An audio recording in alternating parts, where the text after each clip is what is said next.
there are a number of ways that just through digital media, life becomes, on one hand, much more, I guess you would say, we can connect with each other. Now, when I say that, I don't think that there's any substitute for face-to-face communication.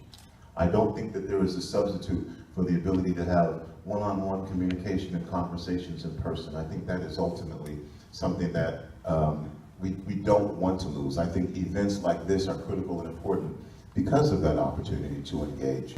Now, I say that because independent media functions differently. Independent media functions in this system where I'm the media, I have to have the story, I have to have the scoop, and I'm not going to share it with you. Because I want the advertisers to know that I'm the #1 newspaper, or I'm the #1 radio station, or I'm the #1 media entity. And so all of us have limited resources. All of us have limited staff that we can use. And so I think that also what needs to happen is there needs to be a shift in the way that independent media thinks. Independent media has to get this thought process that we need to work together. We need to utilize our resources and share them. It's going to benefit everyone. If you don't have a news department and you don't have a music department, well, together you have a news department and a music department. Now, that's a difference in the way that we have to think. That's not something that we created. That's just what happens with independent media and what happens when you come into it. But it's just going to, it requires what you're doing right here by putting together a coalition of folks and saying that we are all media, we are all African media. If we get together, if we have conversations, if we make the decision that, hey, where do you get your news from? Share that with me. Where do I get my news from? Share that with you. Let's share information that makes all of us bigger. Then we can begin to function effectively. And that's not just independent media by people of color. That's independent media all across the board. Let's be independent media in that we can less filter what we want based off of what we feel the needs are for our community.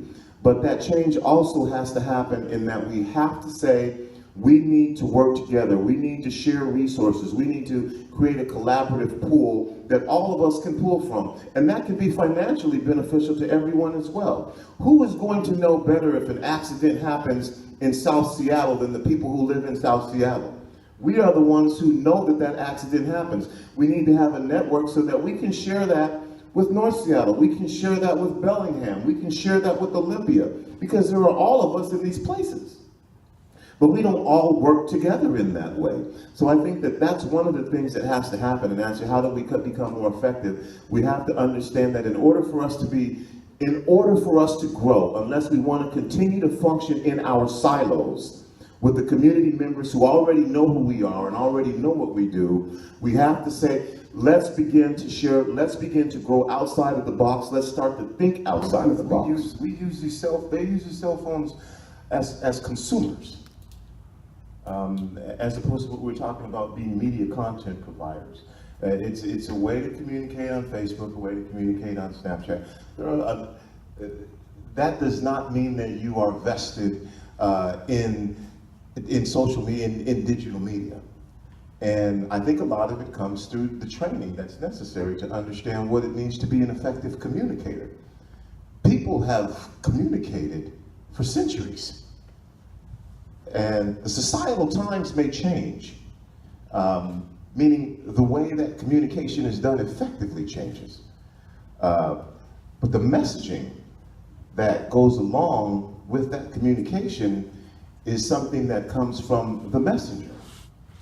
And so if we are not utilizing the resource in a way to share information, then we're not getting information, and we're relying on other resources to give us information. And those other resources are saying, buy this, purchase this. So it becomes incumbent upon us as communities to make sure that we instill in our youth the value of this resource, the value of this technology, what this technology can do to improve our situation, to improve our lives, to be a better resource. And just a quick example, if we don't share this message, then nobody will.